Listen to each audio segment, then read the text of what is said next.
Allen Chastanet says the situation is very embarrassing. Saint Lucia is one of 4 Caribbean countries that are owing dues to the United Nations and are unable to vote at the General Assembly.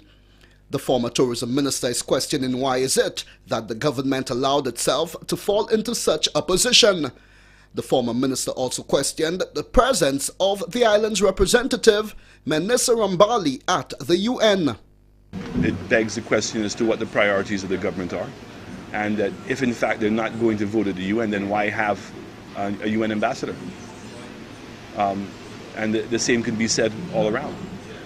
But you know, there are several things that are taking place which leaves one really scratching your head and being very concerned about where we're going. Mr. Chastanet says he would not say that relations with the island may be affected as a result of the loss of the island's voting right at the UN.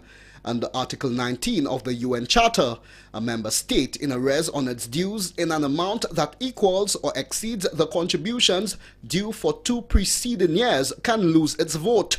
An exception is allowed if the member state can show that conditions beyond its control contributed to its inability to pay.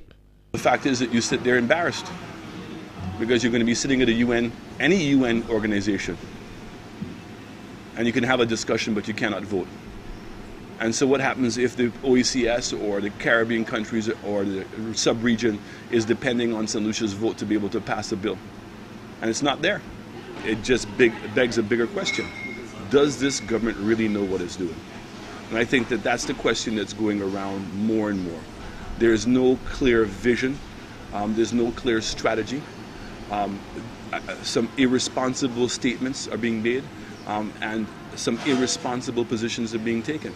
The other Caribbean countries that have lost their votes at the UN are Dominica, Grenada, and the Dominican Republic.